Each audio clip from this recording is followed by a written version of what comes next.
Now that you're clear on the project for this section of the course, in this lecture I'm going to answer 4 questions you probably have in your mind to give you a very good overview of SEO. So the first one is, are search engines an important source of traffic? Is SEO worth really you investing time to learn about? Number 2, why is traffic from the search engines so valuable, even more valuable than traffic coming from Facebook? Number 3, how do search engines actually work? How can you understand the game so you can really win it? Number 4, what are the click-through rates for those search results in Google? Now, as I answer all of these questions, I think it's going to give you a very good understanding of SEO back to front. I'm going to give you a couple of exercises to do in this lecture. I've also got plenty of examples, so I think you're really going to enjoy it. So let's get started with question number 1. Are search engines an important source of traffic? One of the best ways to determine how important search engines are going to be for your business is to look at how important it is for your competitors. And you can do that very easily by coming and looking on this tool, similarwebs.com. It's on our marketing tools list. And all you need to do is put in your competitors' URL here. So to give you an example that we can maybe all relate to, I'll come to udemy.com, pop that in there, get this report that comes up, but really the section that I'm most interested in is this part here, traffic sources. And I can see here that Udemy as a website as a whole gets 27% of their traffic from the search engines. So a third of their visitors come through the search engines. It's a massive part of their business.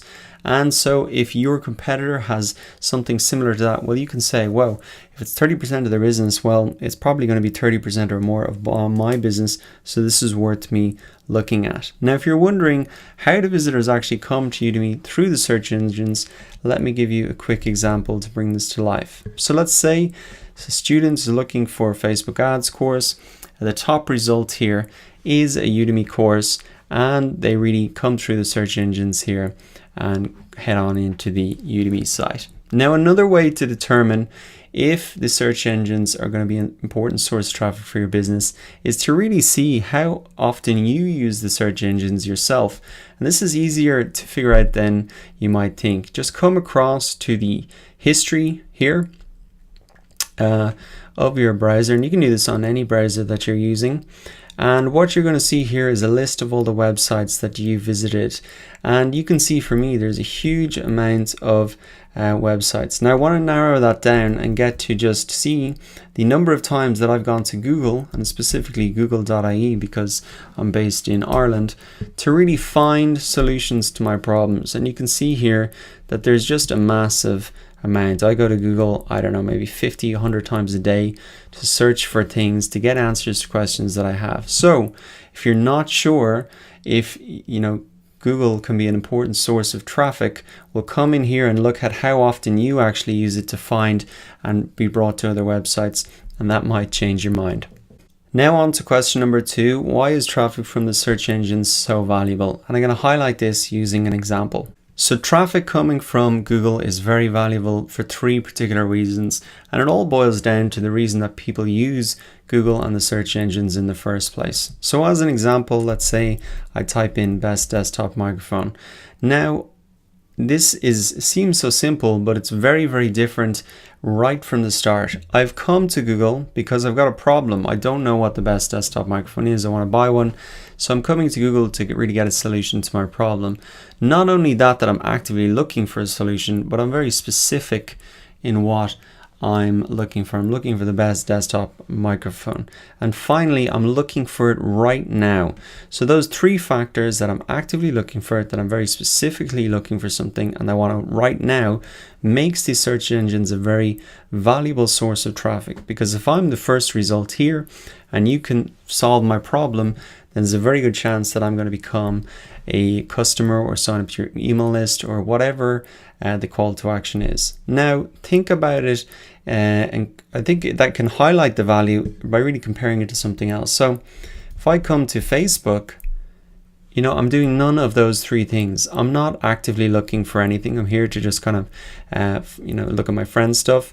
I'm not specifically looking for anything. I'm kind of browsing, and now might not be the right time for me. So I could see an article here about the best desktop microphone, but maybe I don't, maybe it's the weekend, maybe I'm not interested in it right now. So in terms of targeting visitors, these search engines can be extremely valuable in terms of the source of traffic, and I hope that example brought it to life for you. Now on to question 3, how do the search engines actually work?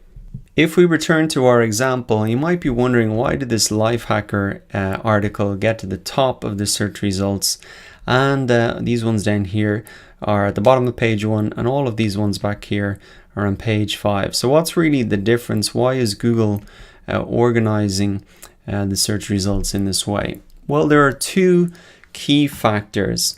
The first thing is relevance. So it's absolutely no coincidence that I've searched for the best desktop microphone, and Google is trying to give me the most relevant search results. So you can see in the title of this web page, it says best desktop microphones. It's in the URL of the web page, and you can see here it's in the body, that really on the content as well. So that is no coincidence.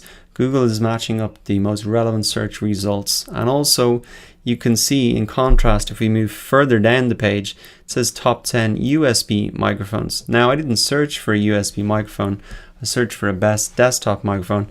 But if I change this, you'll see that these search results automatically change based on the relevance. So you can see here this Lifehacker thing now is down at number 6 or 7. So relevance is a key factor that really determines how those search results appear. Now, relevance is not the only factor. It's not just good enough to have a relevant post to get to the top of the search results. You also need to have authority. Google really wants to put the best content at the top so its users are happy and keep coming back to Google. And so the way that Google determines authority is through links, or also known as backlinks. And this is a big part of SEO. So you might be wondering, what is a link and why is it a good measure of authority?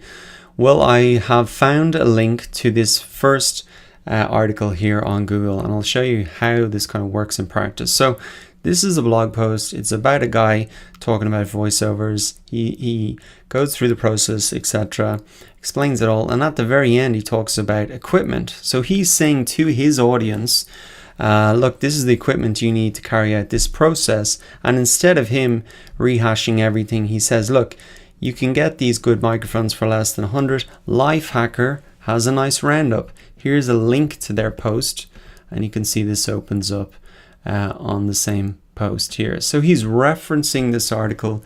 He's saying this is a good source of information. You should go check that out. Now, Google really looks at these links and they say, well, if this guy plus maybe 50 other guys are linking to it, well, then it must be a good source of information for that particular topic. So as a result, they rank you a lot higher in these search results. To recap on that point then, relevance and authority are the key factors to getting to the top of the search results, and that authority is really determined by the number of links that you have, the number of people referencing your content. Now the final point is about click-through rates, and this is a very quick point that I want you to understand. So you might be wondering, what are click-through rates? Why are they important?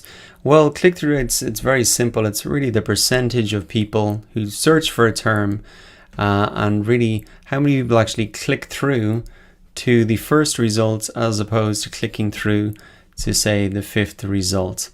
And you might have heard about SEO. Everyone talks about, I need to rank number 1. Why are people obsessed with that?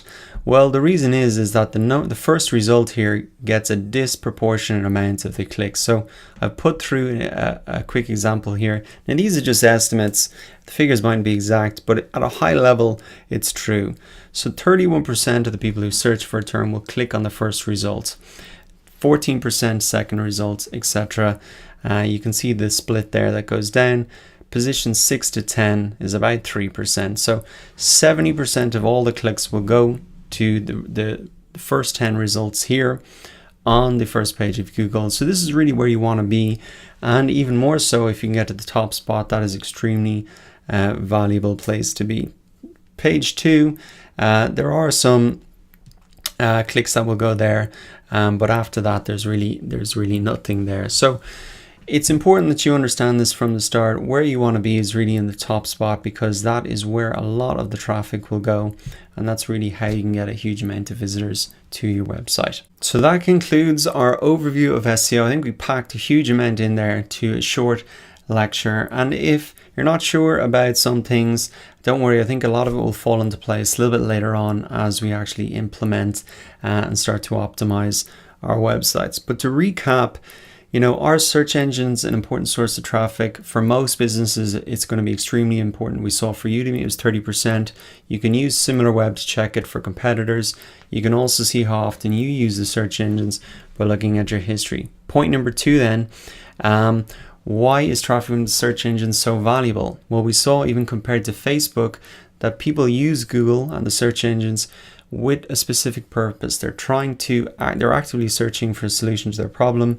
They're very specific about what they want, and they're looking for it right now. So if you can get your solution in front of them at that exact moment, you're going to get a much better chance of getting a sale, a sign up, etc. Point number 3, how do search engines work? Relevance and authority were the key factors that determine that. And finally, those click-through rates, we saw the breakdown, really the number 1 spot being where it's at. Now that you have a great overview of SEO, in the next lecture, let's look at how we measure SEO success.